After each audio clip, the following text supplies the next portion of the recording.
So before I jump into the agenda for the day, what we usually do is we ask everybody to drop their name in the chat and go ahead and introduce themselves, the organization that they start from, and then we do something fun. So I have a vacation coming up, a trip coming up, and so that's all that's on my mind. So I figured I'd have everybody put in perhaps their dream pedestrian vacation, their dream trip that would involve lots of walking. And that might perhaps be an interesting perspective into where some of those pedestrian friendly locations are. So if everybody could in the chat drop their dream pedestrian vacation, whether they've taken it or not, and their name and organization.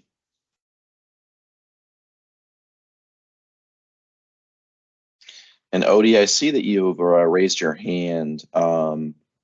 Is there something that you wanted to share now, or are you just wanting to? The stakeholder update part is at the end, and so I can call you at that point. But if there's something that you needed to share in the meantime, go ahead and unmute yourself.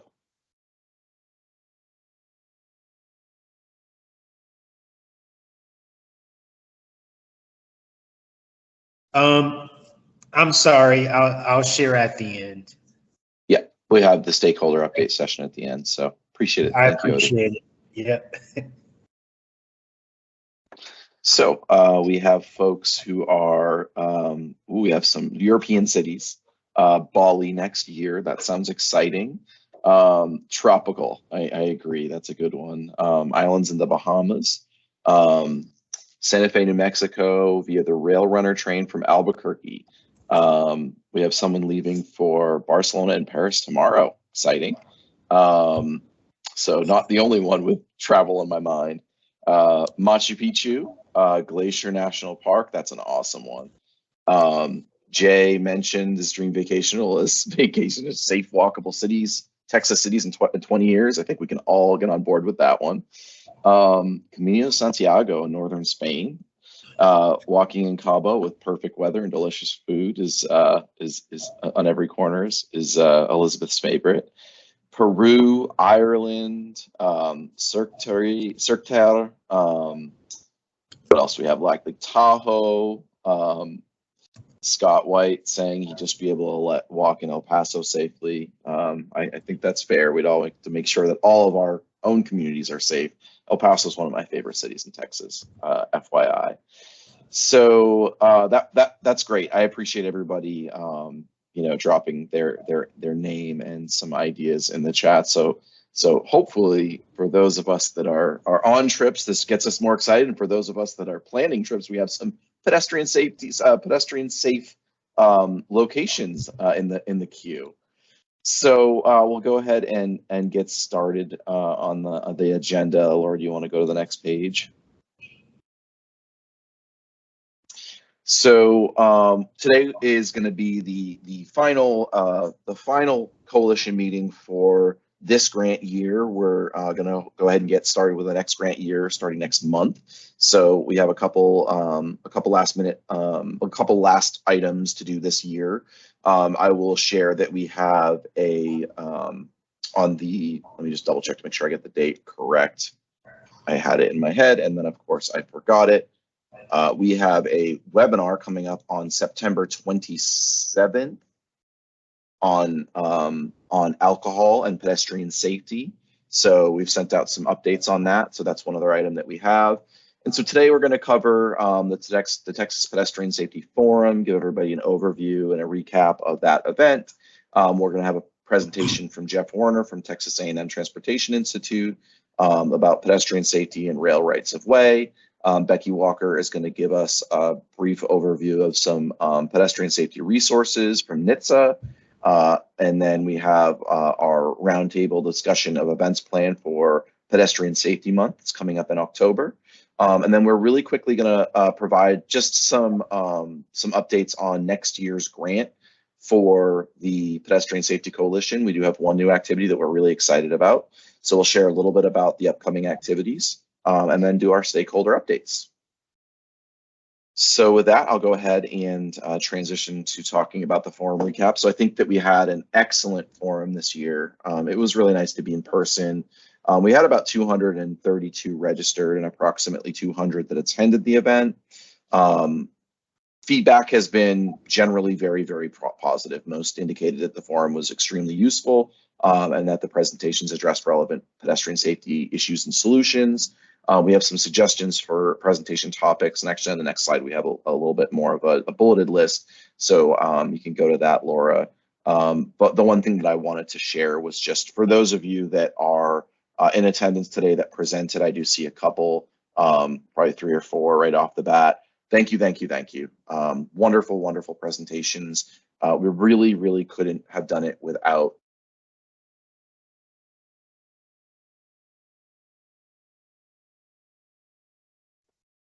Thanks for the heads up. I'm sorry that I got muted.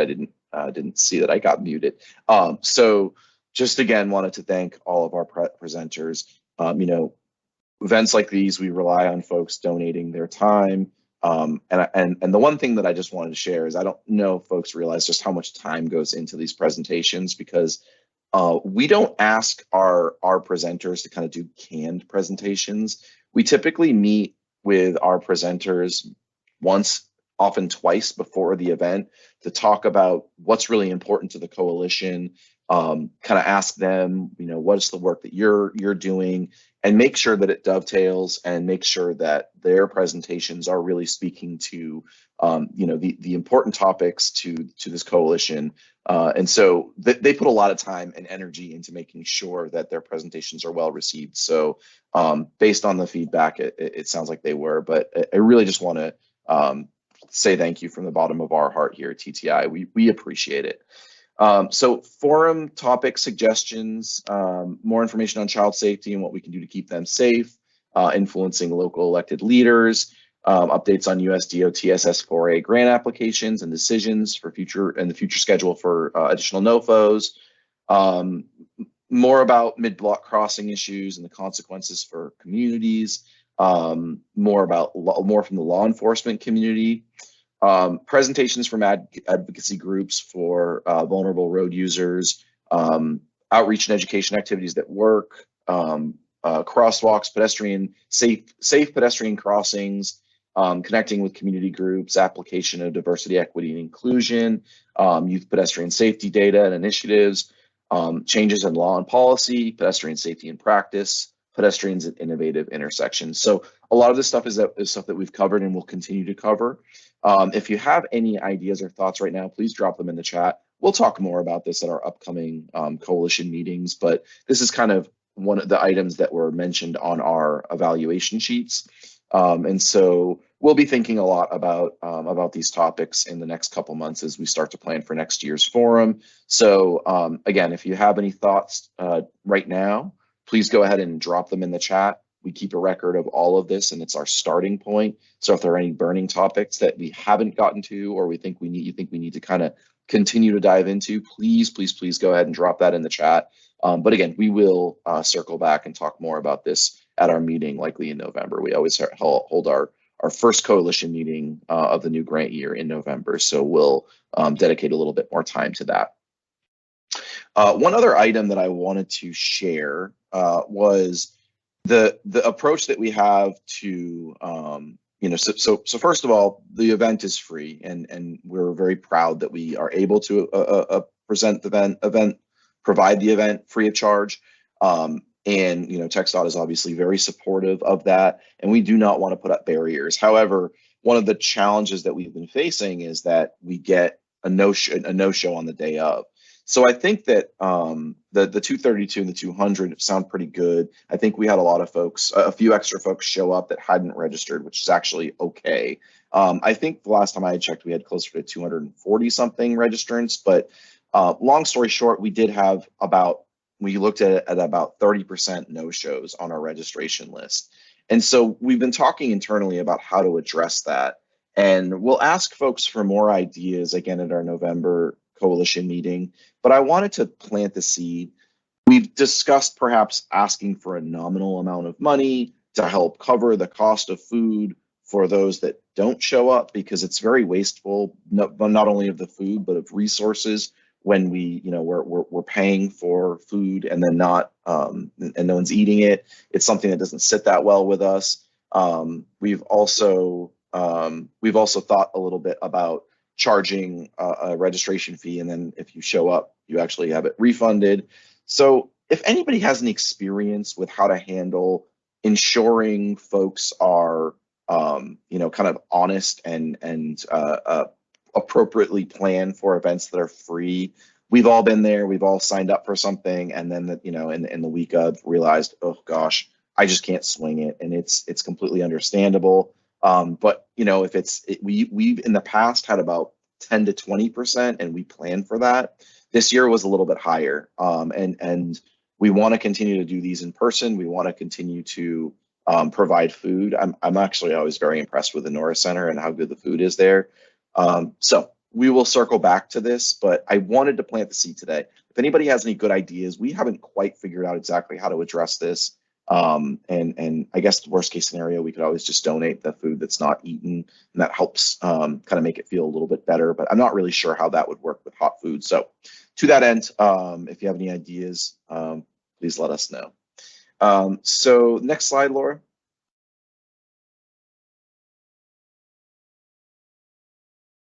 Did we miss a slide on the evaluations?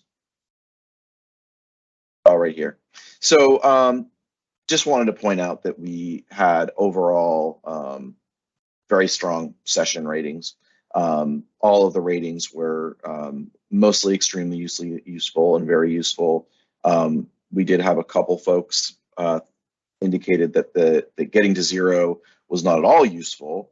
I have a hard time believing that. And I also noticed that in our equity session, we had a couple that thought that it was slightly useful. We did get a couple comments on that our speakers should, quote unquote, stay in their lane. I was a little disconcerted by that, to be honest.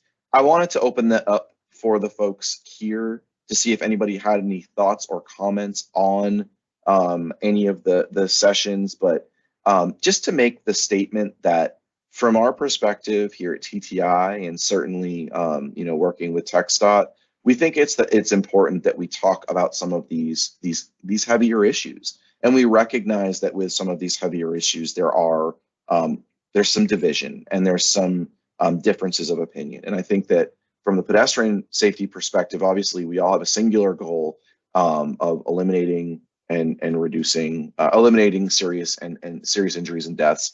And we recognize that there are some topics that we touch on that are a little bit sensitive. To that end, we feel like we approach them respectfully.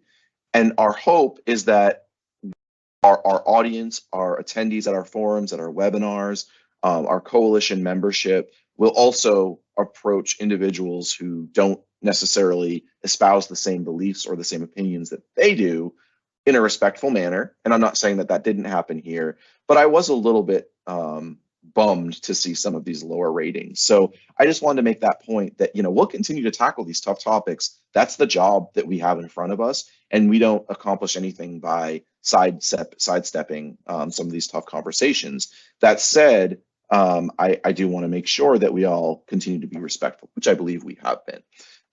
Does anybody have any thoughts or feedback on this topic? Please feel free to throw something in the chat or go ahead and unmute yourself. So Scott said, I didn't get to attend, but we need to be willing to listen to ideas that may not agree with our own. I couldn't agree more. And I see a great idea for a future session. Thank you, Sophia. I couldn't agree more. And I think that really, really strong outputs come from hard discussions. And I believe that this group has taken part in many hard discussions, and we will again.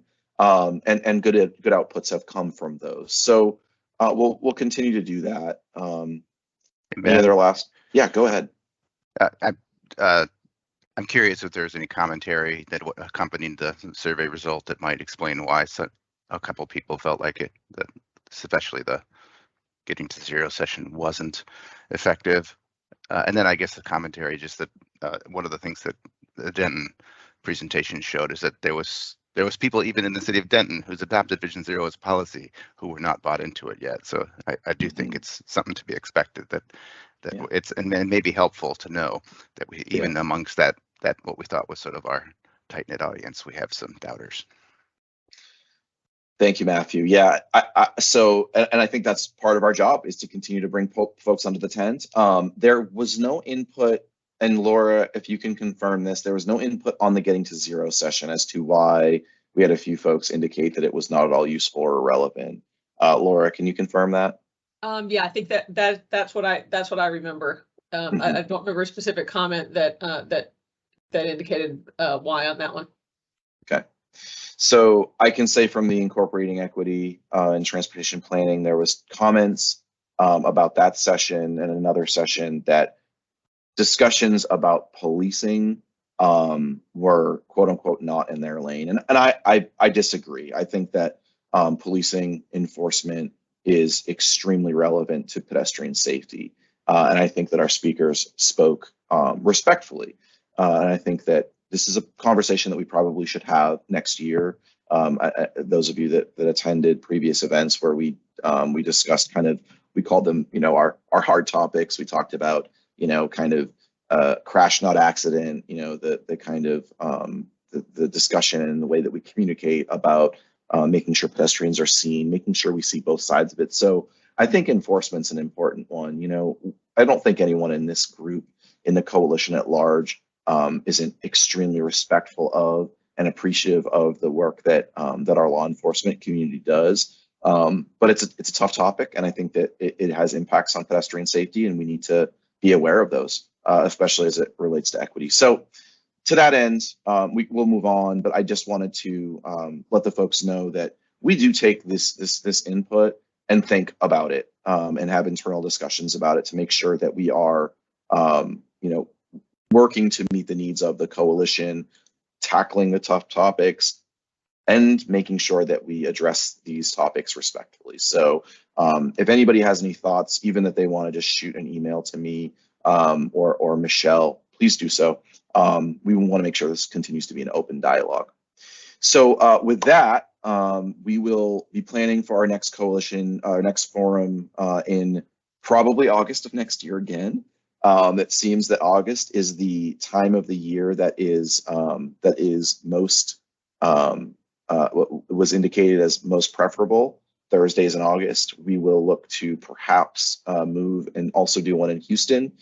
So those are some ideas that we have. Maybe holding the next pedestrian forum in Houston.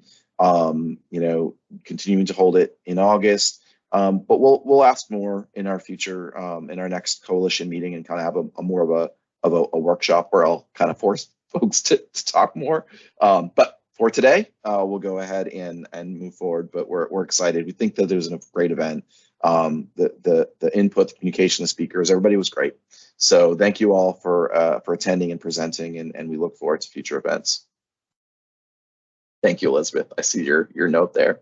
So with that, I'm going to go ahead and turn it over to Michelle, who will introduce our future speaker. Good morning, everyone. We, during our last coalition meeting, we had a discussion about pedestrians and suicide. It was a little heavy. That's not the complete focus of Jeff's presentation, but he will touch on it and talk about some of the ways that the railways are helping combat that phenomena. And Jeff Warner is with Texas A&M Transportation Institute. He's a research scientist. He's been working in this area for quite some time, and I will turn it over to Jeff. Great, thank you so much. I appreciate the opportunity today to talk about pedestrian safety and rail rights of way. Carolyn Cook, I know, is also on this call. She and I kind of previously introduced this topic to the coalition maybe a year or two ago. So I'm happy to kind of give a little more information about the problem, potential strategies to address the issue. This is also a good time to talk about this particular topic because September is Rail Safety Month, with the Rail Safety Week being September 21st through 27th. So maybe keep an eye out for some specific rail safety messaging on your social media avenues and maybe some radio, TV. I'm not sure what all is going to be happening in the state, but I know that around the country there'll be things being distributed for rail safety this month. Okay, next slide. Texas has lots of train tracks all around the state, both freight and passenger operations. Texas ranks first in the nation in freight rail miles with over 10,500 miles of track. And that's operated by 58 different freight railroads. Freight rail operations are governed by the Federal Railroad Administration. The FRA is part of the US DOT. I'll kind of get to that a little bit more about why that's important coming up. Next slide. Texas also has a lot of passenger rail activity. In case you didn't know that, it's not maybe not known as a state with a lot of passenger rail, but it actually does. It has 3 intercity passenger routes operated by Amtrak, 4 commuter rail operations, and 6 rail transit operations, including light rail and streetcar systems. You may not realize that DART operates the longest light rail system in the United States with over 90 miles. And the Houston Metro rail system now operates over 20 miles of track. Next slide. This slide shows that some of the passenger rail is governed by the Federal Railroad Administration, as I mentioned before. Those are going to be the systems that operate over the freight rail line, so the commuter rail and intercity passenger rail, while the rail transit systems are governed by the Federal Transit Administration.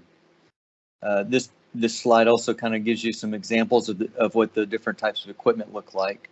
Some of them are, look like maybe the freight rail locomotives with Amtrak or the commuter rail, while you have all the way down to the trolley systems, which we're seeing more and more of in the state and around the country. Kind of the purpose for telling you this is that the Federal Railroad Administration and the Federal Transit Administration kind of have their own different reporting requirements. And so it's kind of an unfortunate reality that when you start talking about trespassing and suicide issues, that it's kind of hard to comprehensively tell the full story because it's not an apples to apples comparison. And so kind of for my presentation today, I'm going to stick with the FRA data, mostly because out of convenience. The Federal Transit requires a little bit more data analysis, which I just wasn't able to undertake fully for the presentation. Let's go ahead and go to that next slide. I think we all understand that the rail system versus cars are interacting at the highway rail grade crossings. I think we can understand that that's a identifiable concern, problem area. And Texas has over 14,000 net grade crossings, which ranks first in the country. The chart on the right shows that the number of fatalities has remained pretty steady, possibly even slightly increasing over about the last 10 years in Texas. Alarmingly, 2/3 of the collisions in Texas happen at crossings equipped with active warning devices. So people are perhaps getting confused or making bad decisions, like driving around lowered gate arms and getting hit by trains. So that's, I think for years and years, we thought, well, let's just put some safety devices out there and that will make a positive difference, and it has. But again, right now, 2/3 of those collisions are happening at those crossings that already have some added safety devices. Next slide.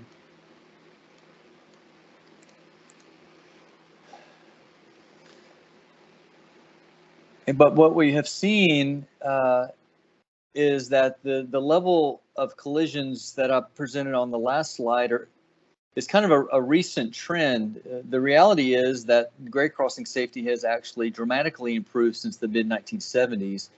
And that's following the implementation of a federal program commonly known as the Section 130 program that does provide dedicated funding for rail crossing improvements. But as you can kind of see, or as we can imply, that a lot of the easy improvements are kind of been taken care of. And so now we really are having to to fight with the data analysis, really kind of having to dig a little bit deeper to really identify where the problems are, why they're problems. And as you can expect, the major urban areas is where we're seeing the vast majority of those collisions between cars and trains. Next slide. Well, let's talk about the people now. So the rail system also is interacting with the people. Railroad trespassing is a major concern and has been for a really long time. Unlike those rail collisions with cars, where we saw a dramatic reduction over the last, let's say, 50 years, trespassing has remained steady for years and years. And I think you can see that that the numbers are actually been increasing. The map shows the collisions in the state between trains and people, and they're happening all over the state, urban and rural. There's really, it's really kind of a comprehensive problem throughout the whole state. The FRA trespass dashboard for the last 10 years indicates that there have been 855 injuries and fatalities in the state. Texas alone accounts for 10% of all trespassing fatalities in the whole country. This does include suicides, where the FRA data indicates over 130 in the past 10 years. I will state that suicides is a hard number to identify. The FRA data in particular does not necessarily account for them fully. I think these are things that are being investigated to see if we can improve that number. But certainly, if we were to show the transit data, and as I'll talk about some projects coming up, that is a major issue for the transit systems is the suicides on their system. And it's not just the young folks. There have been too many major news stories of young people getting struck by trains. But in the reality is, if you look, 2/3 of the incidents are people over 30 years old, with the largest of the categories, at least in that particular graph, being that 40 to 60-year-olds. And I didn't put it up there, but I'm thinking that I think it's about 2/3 are happening by males. Next slide. So why do we have rail trespassing? Well, homeless encampments are a big driver of trespassing incidents and strikes. In our projects, we hear over and over that the homeless encampments are a major concern. Of course, people are looking for shortcuts and for route conveniences. Pedestrians tend to take the shortest path, but in some cases, it may not be entirely their fault. So as planners, we need to kind of keep in mind that it may be way out of the way to travel to an appropriate crossing location. So from perhaps their home, they need to get to the other side of the track for some sort of goods and services, go to the grocery store or something. It may be tremendously out of the way, inconvenient for them to get to a grade crossing or dedicate a pedestrian crossing to get to that thing. And so just from a convenience standpoint, taking the shortest path, perhaps they're crossing that rail right away. Are they using the rail right away to walk down the tracks instead of, because there's no sidewalks? These are things as planners we need to really think of. There's a lot of incompatible land uses adjacent to the rail lines. So as community planners, we need to kind of be cognizant of that particular issue as well. Sometimes they're just not aware that they're not supposed to be on the track. It is an illegal activity to be trespassing on the rail right away. I think that's true also for the public transit systems. And so there's really no reason legally for someone to be on that track. Copper theft is a major issue for railroads. And I think we've all seen trains go by with the great graffiti on just about every rail car. So criminal behavior and stuff is another major issue. Dropped items are a major problem, especially in the rail stations, on the platforms. Recreational activities such as hiking and fishing, driving people's four-wheelers up north, maybe where it snows a lot. They have snowmobile problems, riding horses and stuff. So, of course, we have Kind of a recent phenomenon is photography and selfies. There have been a number of high-profile issues, including movies trying to use rail rights of way, and people getting struck by trains on that. My daughter is a senior this year in high school, and of course she wants to take senior pictures, and she was looking at potential locations, and I made it clear to her that she could not, take any senior pictures while standing on the rail tracks, which unfortunately is a fairly popular location here in the Bryan College Station area. Is downtown Bryan's got some nice locations, and that people tend to stand on the rail track and take pictures. And so I told her, no, you cannot do that. Next slide.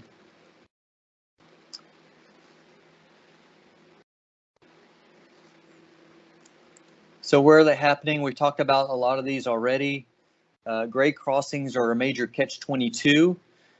We are providing a dedicated location where pedestrians can cross the track, hopefully safely. But at the same time, it also provides them a location where they could get to the track, access that right of way. The FRA reports that 74% of all trespassing deaths and injuries occurred within 1,000 feet of the grade crossings. Stations and platforms, with stations and platforms, the concern is with cutting across the tracks instead of at dedicated crossing locations. The train is there. They don't want to miss the train. They don't want to have to wait another 15, 20, or 30 minutes for the next train. So they'll kind of just run across quickly, perhaps without really checking to make sure there are no other trains coming.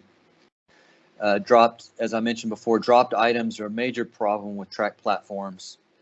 Rail bridges have always been romanticized in movies, but these are very dangerous locations for maybe kids jumping off onto water, fishing, walking across. There's really nowhere to go once you're on there. Next slide. So what I really wanted to do today is talk about two projects that I've worked on. And these are available. I left the links. Hopefully, if this presentation is distributed, you'll be able to click those, but you should be able to search those through the internet as well. Both are through the Transit Cooperative Research Program. And although they were rail transit focused, most of the strategies are applicable for any of the rail systems. The TCRP report 175 on the left was led by Dr. Kay Fitzpatrick at TTI, and it focuses on treatments to apply at dedicated crossing locations. And then the TCRP report 233, a project I led and was has been recently released, focuses on strategies to mitigate trespassing outside the dedicated crossing locations. So really the trespassing aspects. And of course, there's going to be a lot of overlap in those two areas as far as treatments and strategies that you might undertake. Let's go to the next slide.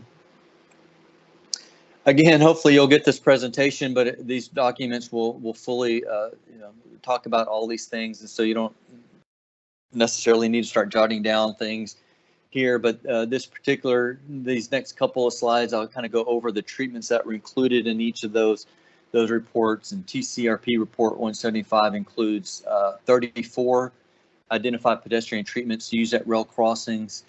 This slide includes 3 categories of treatments. The channelization, an example of that is up in the top right, photo. Other categories here presented on this slide are barriers and design treatments. We go to the next slide. The remaining categories include signs, signals, pavement markings, infrastructure treatments, and operational actions. The top photo is kind of a good example demonstrating that each crossing likely requires a set of individualized treatments for that specific location, and to really fully get the pedestrians to direct them to the proper location and for them to behave properly, it's going to take a set of treatments. So it's not likely that one particular treatment all by itself is going to really do the trick, but it's going to be a combination of those, just like our other intersections and stuff that we see every day as drivers or pedestrians with signs and pavement markings. There's usually multiple treatments there and considerations. So if we go to the next slide, we'll roll into the TCRP 233, the countermeasure strategies. In this particular report, we divided into 14 countermeasure strategies that we broke into 3 categories. This slide lists the 8 engineering and physical measure strategies. I want to point out the bottom left photo is a simple tool used to grab items from the rail bed at station platforms. Again, a major issue, especially for subway systems around the country and the world that get power from a third rail. People may drop their phone or something, and they'll jump down there, and that really opens them up to be not only hit by the train, but also electrocuted by that electrical source in that third rail. So there's been a few agencies, and this particular photo is from the United Kingdom, London Underground, where they have these just grab tools that they can just pull them down and grab the phones and other items that may have fallen off the platform. That also allows for better operations, because if they have to have someone from the rail agency jump down in there, they have to de-energize those electrical lines so that somebody could go down there and then re-energize them. And that takes a lot of time and provides a lot of interference to the rail operation. Next slide. Of course, education, engagement, and enforcement are all major countermeasures that are used in all rail safety aspects, and certainly with this particular issue as well.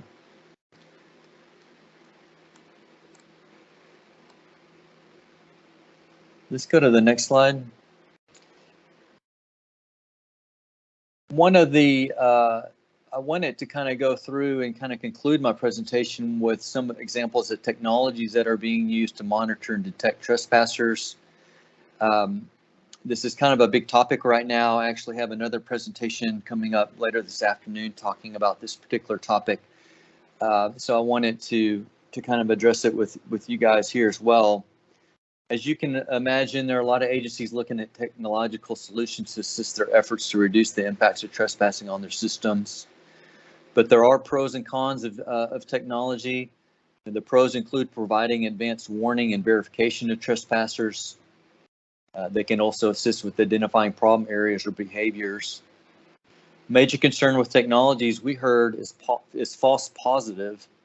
A passenger system doesn't want to reduce speeds or interrupt service, so they really need to make sure that they are getting accurate information.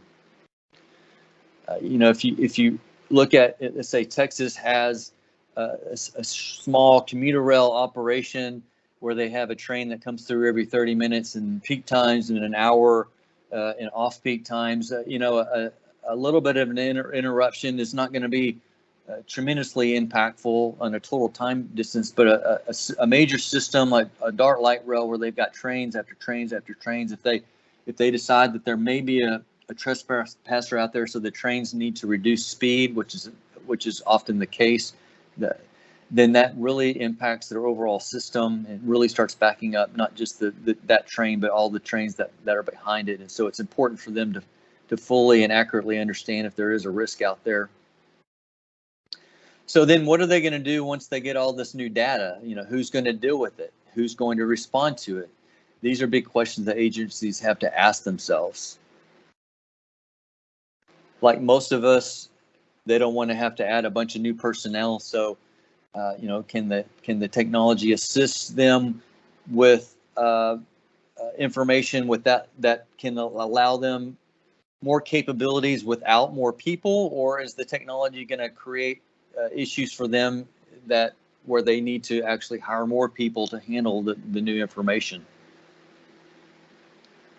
Let's go to the next slide. So technology can be used for trespassing detection. Technologies, you know, this slide is two technologies that are being used in Baltimore. The left diagram shows a system that they are installing in the subway platform areas. In the right image, the box on the pole is a detection system at a noted bad trespassing location. This particular location is an example of housing being on one side of the track and the station, and other services being on the other side of the track. So what they are experiencing is tremendous amounts of people walking across multiple sets of freight and passenger rail tracks to get to the station. So they have this detection system there.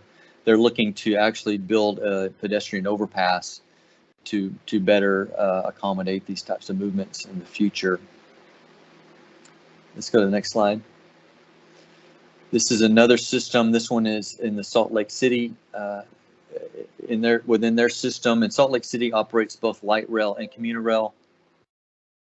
And this particular system is kind of a combination video and radar system, and where it kind of rotates at a 360 degree, and so every microsecond it kind of is taking a picture or detecting things, and can measure differences in the frames. So if somebody is walking through, then it would notice that difference between the different rates. And so after so many detections, then it would potentially identify that as a trespasser. Then they can look at the video to verify.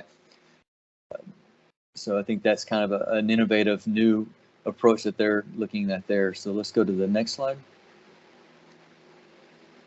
Technology can also be used for asset management.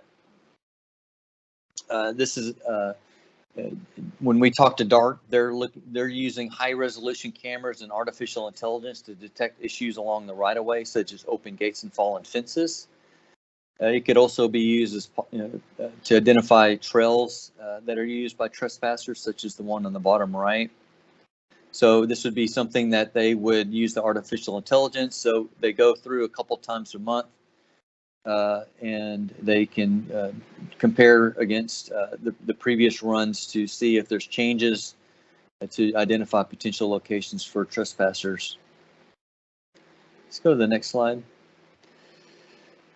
I'm going to include data analytics as a technology.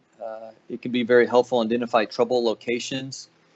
Certainly, perhaps some of those other systems could be used to provide input into these systems. This slide and the next slide show efforts by Amtrak to track strikes in the California Bay Area. Let's go to the next slide. They use this data to identify the best locations for placement of suicide signs. So Amtrak, through this effort of looking at both their strike locations and other reports within their engineers and stuff, but also looking at the geography and other demographic data and stuff, they were identified the best locations to put out signs along the right of way. And because of this effort, again, just placing signs out there, Amtrak saw an 81% reduction in suicides after 3 years of installing these suicide prevention signs. I think that's pretty impressive. In an area where we rarely get to measure effectiveness of a lot of these treatments, to be able to have an example where we can say 81%, then I think that's very impressive. A noteworthy thing that's happened this summer is a new number for health, mental health. If you need a number to call, I don't remember the number. I apologize. It's 611 or something. So I think that'll make life a lot easier for all these agencies. There's been a lot of coordination between transit agencies and Amtrak and stuff with a couple of well-known organizations, 988, thank you, around the country and world that people can call. But I think having this dedicated number in the U.S. is going to make it a lot better and make it where people remind people that resource is available. Let's go to the next slide. Before I go, I wanted to circle back with this Rail Safety Month. There is a national group that, if you're not aware, called Operation Lifesaver, that produces numerous amounts of materials related to rail crossings and trespassing safety. Texas has its own Operation Lifesaver coordinator. Her name is Jessica Dvorsky. So Texas Operation Lifesaver, and she coordinates with the small army of people that provide rail safety presentations around the state. And she also works with with agencies and stuff to provide these safety campaigns on social media, radio stations and TV stations. And so she is a tremendous resource. The Operation Lifesaver National is a tremendous resource for looking at rail safety things. The Operation Lifesaver at the national level has a lot of great videos and powerful messages that you can look at. I think that's all I had today. I didn't talk a lot specifically about suicide. It's really intermixed with all of this. We see suicides, people who are really have self-harm intent as being jumping on the track or walking on the track. So a lot of these strategies are intended to mitigate those types of access to the track and those behaviors, along with just those other trespassers that are looking for shortcuts or other issues. So thank you. Thank you, Jeff. If anyone has any questions, you're welcome to drop them in the chat and I can read them off.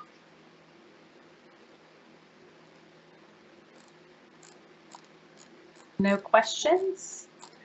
Feel free to reach out to Jeff directly, or if you would like to contact me, and I can get you in touch with Jeff either way. Next, we will welcome Becky Walker. She is the Regional Program Manager for National Highway Traffic Safety Administration. And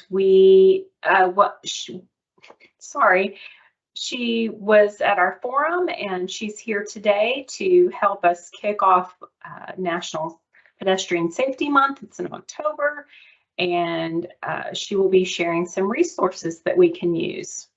Becky? Thank you, Michelle. I really appreciate it. So hello again. So as Michelle mentioned, I recently spoke with many of you at the Texas Pedestrian Safety Forum down in Austin. Great event. So I had so much fun there. So today I'm going to do a quick look at some specific NHTSA resources we have available to the public for October's National Pedestrian Safety Month. But first, I want to provide a quick look at a traffic safety fact sheet with a QR code that you can download. So next. So grab your cell phones, as you will likely want to scan in this fact sheet. It's this way you can have an electronic record of the most recent fact sheet from NHTSA.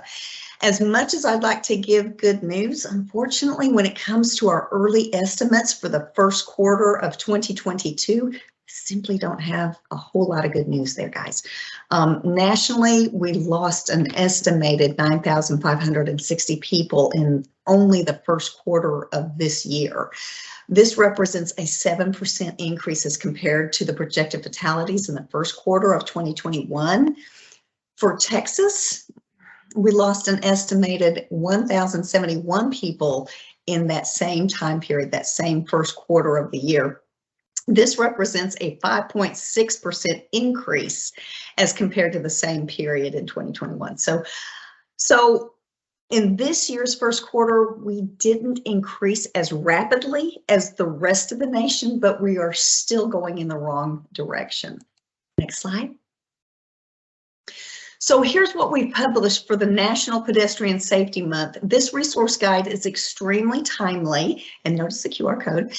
I'm excited to present it to y'all. There's a lot of great information here. And once again, the QR code, so I'll hang out here a moment as well, so you can grab your cell phones and download this guide. You can find this resource guide and everything else that I'm going to be talking about at trafficsafetymarketing.gov. trafficsafetymarketing.gov, and feel free to use all the materials in it. Keep in mind, anything with a .gov is public domain, meaning we all own it. And so we can take and use the images and the verbiage, so feel free. The guide has 21 pages of great information, stats and facts, social media messages, talking points, and activities to do right away. I wish I could cover the entire manual in just these few minutes, but I can give a brief glance at some of these great activities. Next. For instance, on page 8 of the resource guide, the suggested activities includes great ideas and events such as the very first one. Next. I love this one. The annual National Walk and Roll to School Day is October the 12th, and registration is now open. Whether addressing the need to make routes to school safer for active trips or encouraging children to become more active, these events can be powerful tools to inspiring lasting change. Of course, they're also really fun.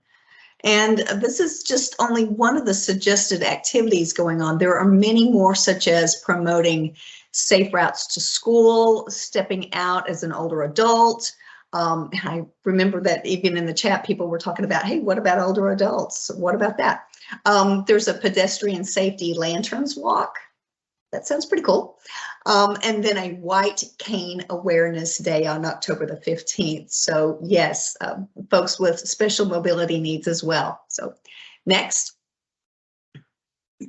going back to the guide again, or how about some of these cool infographics or videos? We've got several on trafficsafetymarketing.gov, so feel free to use them and share them. And we have them in English and in Spanish as well. Next. One thing I want to highlight in the resource guide, there's a section that really talks about the importance of post-crash care, which is especially important for pedestrian safety. While a safe system approach emphasizes preventing fatalities and serious injuries, our responsibility does not end when the crash actually occurs. Preventing bystander assistance and care to an injured pedestrian may be just as critical in preventing injuries from becoming more serious. So looking at just one of the activities is, next slide, please. The Stop the Bleed initiative, which brought together several federal agencies, nonprofit organizations, and corporations to develop and disseminate resources to train the public in bleeding control. It's now one of the nation's largest public health campaigns. The National Stop the Bleed Day is from the NHTSA Department of EMS and the Department of Homeland Security. And those websites offer links to trainings and courses. So Stop the Bleed kits, posters, toolkits, and more. These materials help explain how to control life-threatening bleeding and how people can get involved in this effort. And, you know, just as a special note, just this morning I was watching the news, and sure enough, a PSA on Stop the Bleed came on. So this is a very well-known campaign, and I'm excited that NHTSA is behind this along with the Department of Homeland Security. And interestingly enough, 20% of trauma deaths are preventable with optimal emergency and trauma care.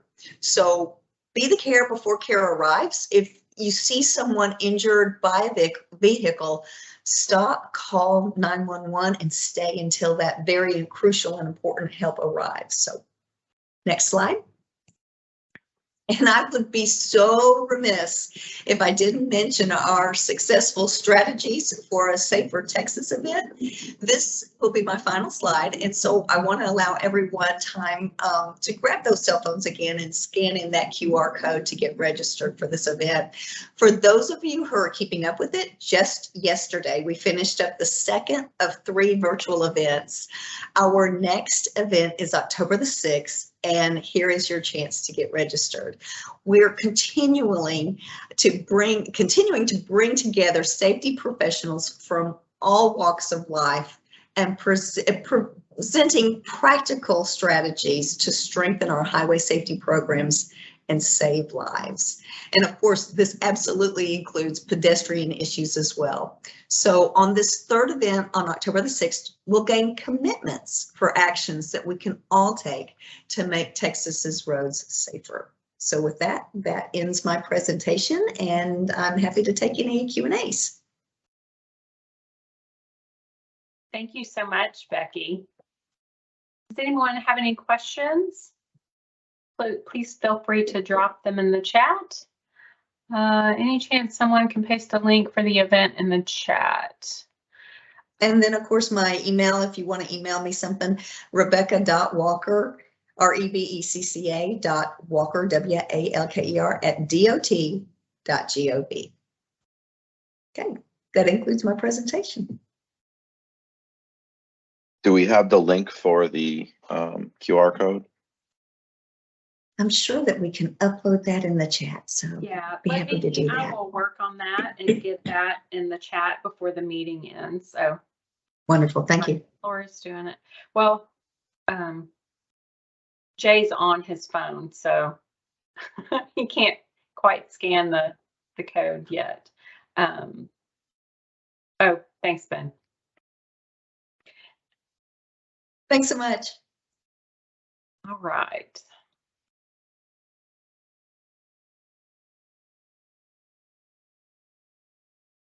So,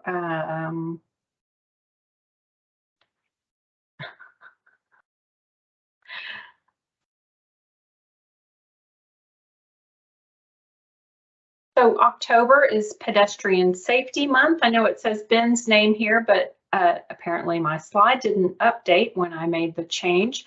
Does anyone have any walk to school events happening or October Pedestrian Safety Month activities happening that you would like to share with the group and that we can in turn share out through our e-news that we will send out after the meeting?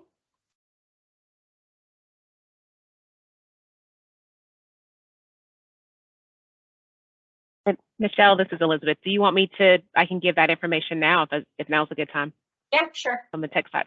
Okay, perfect. Thanks, Elizabeth. So good morning, everybody. Good to see you guys here. I'll turn my camera on to say hi. Good morning, everyone.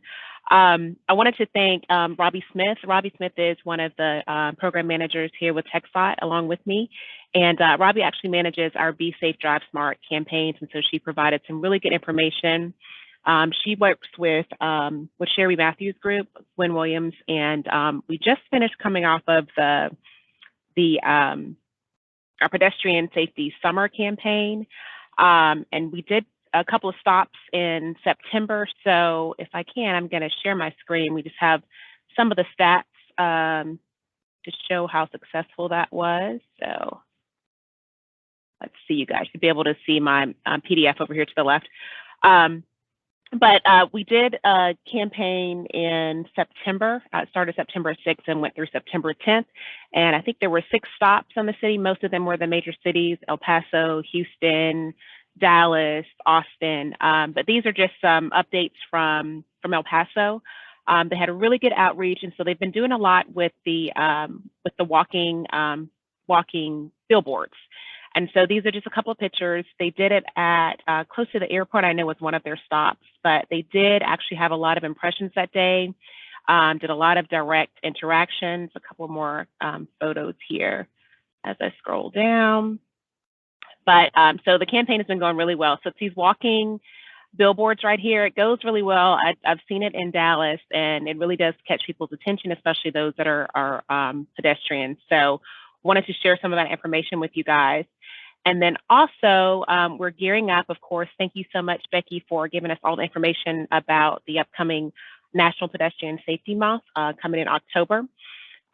So we're also doing another campaign. There will be, starting October 1st, there will be some stops, again, probably in most of the major cities. I haven't gotten the city list yet, but we'll be doing the walking pedestrian boards again. I'm sorry, the walking billboards again.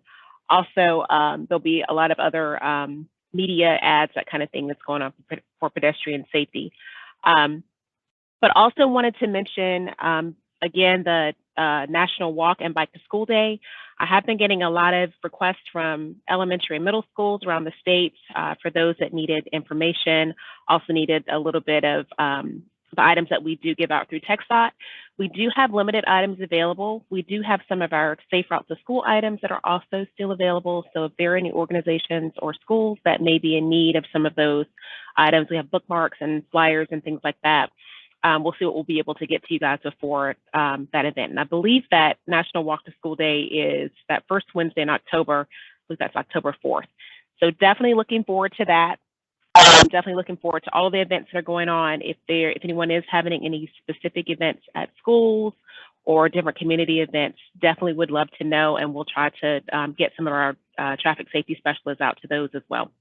So that's all that I have. Thanks, guys, for letting us give a few updates.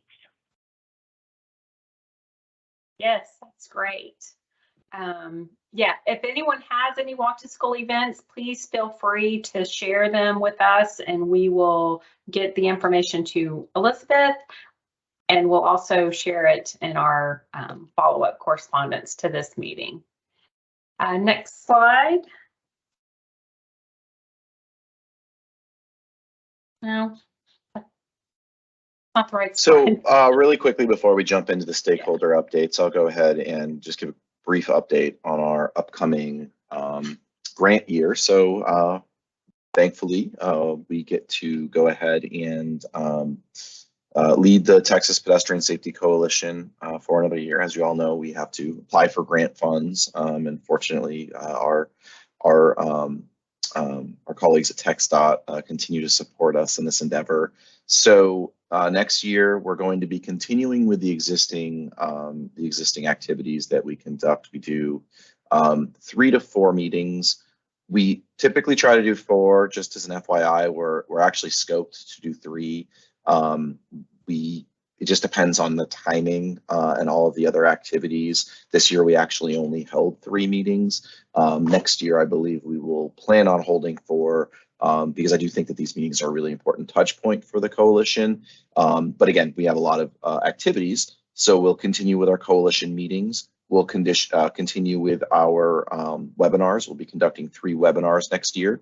So in addition to these coalition meetings, we have specifically focused webinars on events. So again, in our upcoming meeting, we'll be asking folks for ideas. We have a list based on the previous times we've asked you. So I know everyone's like, gosh, you guys ask us every time we meet. We keep track of all of that, and we kind of cross out what we feel we've covered, and circle stuff that we want to make sure that we get to. And of course, as the industry changes, as the state of practice changes, as new guidance arrives, we obviously want to update those some of those topics and continue to touch on them. So that's really important. So to that end, we will continue with those 2 important activities. Of course, we'll be conducting the forum again. We're very excited. Again, fingers crossed, it will be in person again. We're hoping that we can increase attendance somewhat, but I still think we had a great turnout last year. And we really hope to continue to kind of create a very engaging forum for folks. For those of you that attended back, and I believe it was 2019, we had discussion circles, and I really think that goes well. My experience during the forum this year was that in that really big room, it was really hard to kind of have, kind of intimate discussions with folks. The presenters are up on the balcony speaking down. And so I think we're going to try to figure out a way to have all of our kind of concurrent sessions in smaller rooms and do a lot of smaller discussion circles. So we'll be looking for lots of input on that. The final activity that is a new activity this year that we're very excited about, and it's something that Mike and I have talked about for years, is we're going to be implementing a pedestrian safety task force. Now, we still have some details to iron out, so I don't want to talk too much about the task force and what their role will be, but we're wanting to provide the opportunity to empower a small group of individuals to focus on some specific issues that are very pressing to this community. So I just wanted to share that we're very excited about that. Mike has actually implemented a task force in the other coalition that he leads, the Texas Motorcycle Safety Coalition. That's a very different group. It's a much smaller group of folks that are very engaged. The pedestrian safety community is much larger, much more diverse. And so, that's kind of one of the challenges that I think the coalition really speaks to, is kind of bringing all of these different perspectives and needs together. So the task force is going to hopefully be well received by the coalition. We're excited to kind of help support that group. And we'll talk more about that in November, and we'll likely have a call for individuals who are interested in serving as task force members.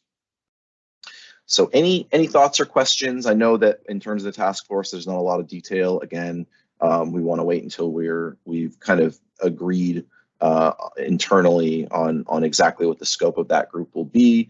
It's important to balance both impact and effectiveness with time constraints, because nobody has a ton of time on their hands. So to that end, anybody have any questions or thoughts or comments before we move on to stakeholder updates?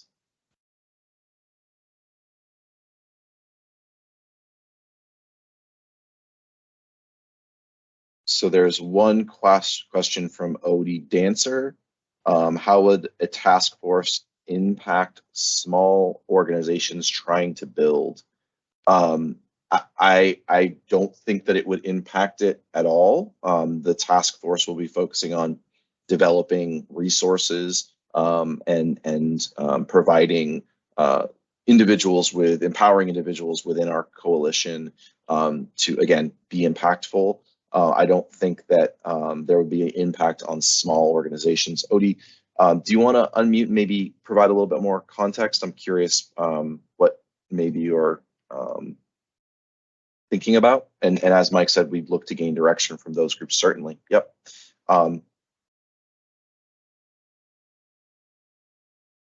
Okay, hi, for all you guys that don't know me, I'm Odie Dancer. I'm founder of Pathways to Right-of-Ways. I'm glad to be here. I found that the Rails right-of-ways was very interesting. It almost reminds me of the name of my organization, so at least part of it.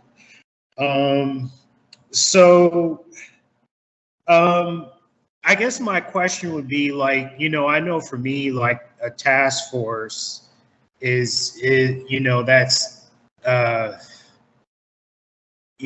those are big words, sort of. And I know that sometimes, I know when I was building my organization, I had a hard time competing with other organizations that were larger than mine.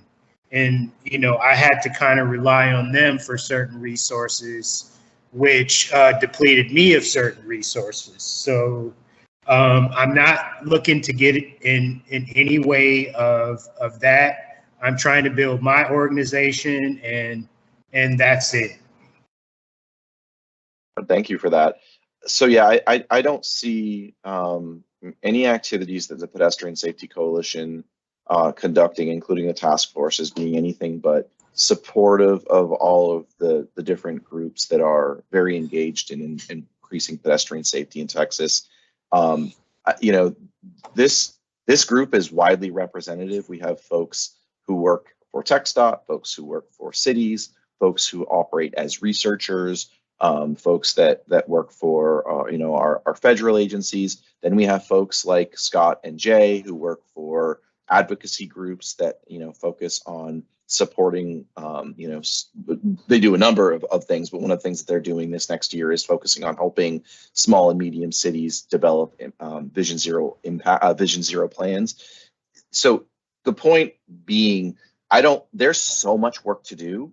I don't see any way that any of the work that we would be doing would impact negatively any of the work that anyone else does. We want to make sure, the way that I always say, and I kind of mentioned earlier, is under the same tent. We want to make sure that we are all together building a tent and getting under it together so we can work together. One of the things that I think this group is very aware of is the fact that it takes coordination, it takes being on the same page, and it takes making sure that we're all working in lockstep. As Jay, I mentioned earlier, actually, in terms, I think it was when we were talking about, goodness gracious. So maybe the stay in your lane is very useful in targeting an area that needs a lot of work, and we should all crowd into that lane together in a big way next year. That's really the sentiment that we embody here. So Odie, if your work is trying to improve pedestrian safety in Texas, you got a lot of folks in Texas who want to support you. So With that, let's go ahead and transition to our stakeholder updates. Odie, since you have the floor, why don't I let you introduce yourself, talk a little bit about your organization, and then this effort that you're undertaking. And for this session, Odie, if you can just take maybe a couple, 3 minutes, because we have some other folks that have some updates as well. Okay. But please go ahead and share. Okay. As I said, I'm actually new to Texas, and I'm still kind of figuring things out. But to say the least, I'm actually fine. Again, I'm finding my way, and I'm in the process of launching a campaign for a Texas pedestrian safety license plate. Specifically, the campaign is aimed at kind of bridging the gap between those who are on foot versus those who are in cars. I know there's different disparities in different locations and things, but this is just an effort to put the word out and get those more interested in pedestrian safety who are basically in cars. I know a lot of Texans rely on motor vehicles for things, and I just want people to look out for pedestrians a lot more. I am a registered and active 501c3 with the IRS, the state of Texas, and the comptroller's office. So that's not a problem. I do not need a sponsor for this, as though I am active and I have found a way for that. And I just want other people to get involved. I think this is a pretty good initiative, and I would appreciate if I left the link in the chat for the survey, and I'd like people to just visit my site, take part in the survey, or give your opinion, or if not, pass it along to someone else who might. And with that, thank you very much. Wonderful. Thank you, Odie. We appreciate it. I think that, like I said, always great to have more folks under the tent. So please continue to join us. And so again, that link's in the chat for folks. So moving on, it looks like I know we have some updates from our friends Neil Johnson and Joan Hudson. Neil or Joan, are you on the call? Hi, Ben. I'm right here. Hey, Neil. Yeah, so I just wanted to share some resources that are available with the coalition, and so I'm just going to describe them briefly, and then I'll put the links in the chat for everybody. So first, for our Walk Bike Safe Texas project this year, we did a statewide pedestrian bicycle crash analysis. And so we have a full report, but in addition to that, we also have a video summary and an infographic that we developed. So those are also available for you to look at. We also, for another TechStop project, have a recorded webinar that covers some of the things that we found this year. So it summarizes those main findings from our work. And so in there, it talks about a survey of Texans that we did this year, a survey of pedestrian bicycle safety stakeholders, which probably a lot of you helped participate in, and an interview with an out-of-state stakeholder to find out what other states are doing. So that webinar, it's a pre-recorded webinar, is also available for you to watch as well.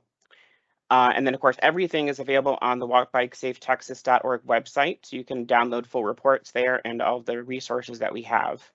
So I'll just go ahead and put all that in the chat along with my contact info.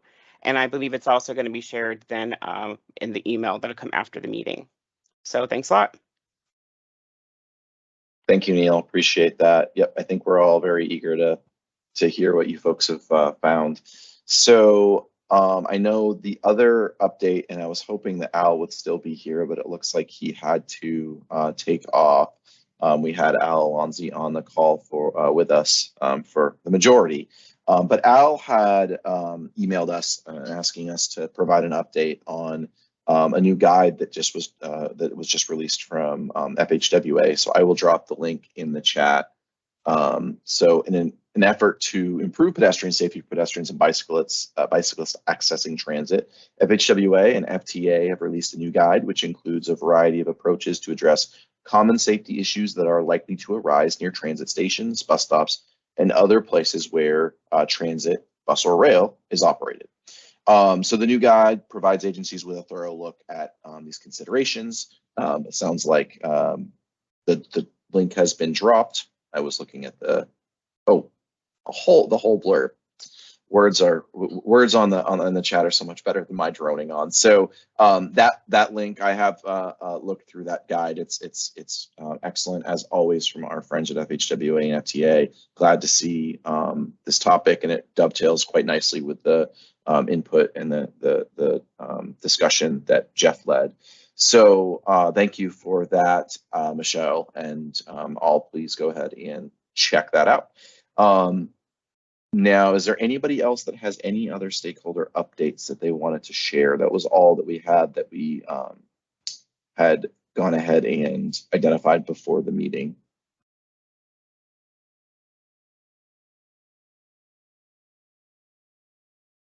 I see, Carolyn, you turned your camera on. Do you have an update for us? Yeah, I sure do, Ben. Thanks. Good. If you're interested in some of the infrastructure grant funding, go to fra.gov's website, and there's detailed instructions on that.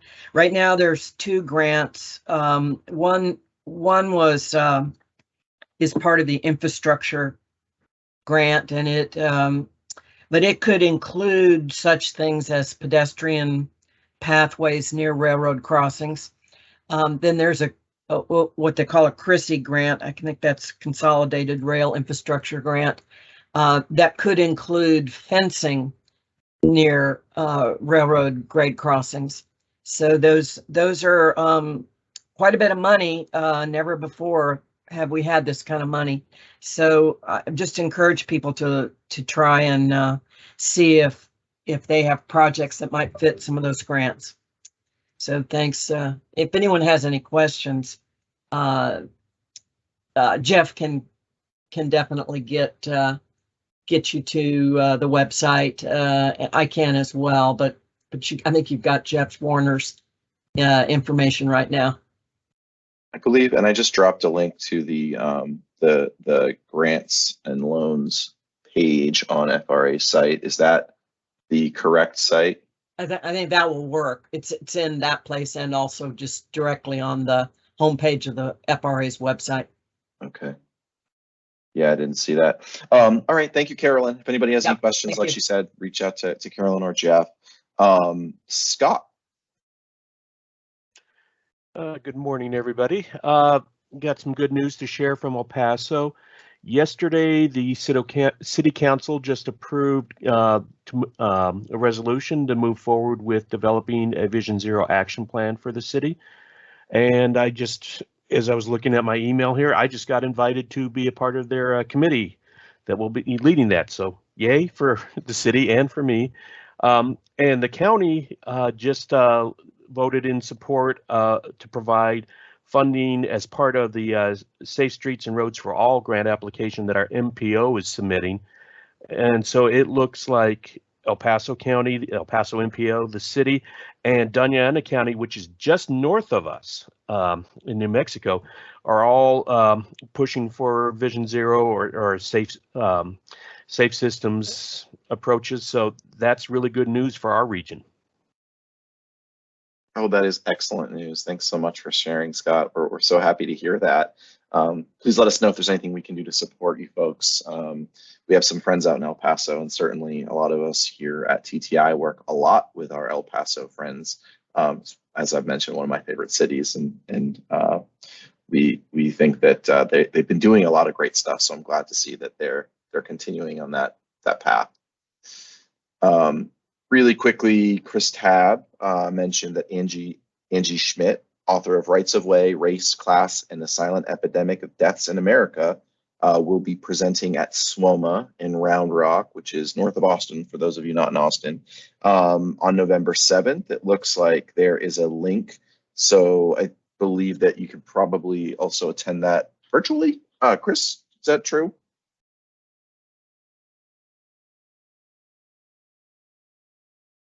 Oh, that's the link to her book. Just in person this year. Thanks. Ben. I see. Thank you. And that's a link to the book, which I have seen that book. So wonderful. Thank you very much. Jay. Hey, I just thought it'd be good to just make sure everybody knows that both the Texas House Committee on Transportation and the Texas Senate Committee on Transportation are looking into how tools to prevent traffic deaths over the interim. And so I actually got to speak in Brownsville last week. And they're going to be in Corpus Christi at a hearing in a couple weeks. And so the point is that both committees right now don't want people to lobby them. They want information, on how can we prevent traffic deaths. And so it'd be a good time if anybody has ideas to reach out. And so I was thinking I could put the two clerks' email addresses, and even just sending them, your best report, ideally in a short format that they can, make the point real quick. Might be really useful at this time. Wonderful. Thank you, Jay. I appreciate it. And I think probably most of you know Jay, but if there is even one person on the call that doesn't know Jay, Jay leads Barman City here in Texas and has been instrumental in a lot of the momentum that we've built and the progress that has been made in pedestrian safety in Texas. So please, drop those links. And again, if anybody has anything that they want to send to clerks, I think probably TTI folks do. And in addition, if anybody has any colleagues, friends, anybody they think that would be interested in providing that information, that is the kind of the grease that turns the wheels. So thanks, Jay. Anybody else have any updates, anything that they want to share before we adjourn?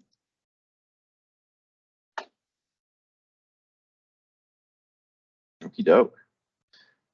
Well, I think that was a good meeting. There's nothing better than starting almost on time and ending just before the meeting's supposed to end. So it looks like we were successful. We will go ahead and pull together all of these notes, links, and resources, send them out in an email. As always, they are on the website. Michelle will drop the link to the website in there. Texas TXPED safety.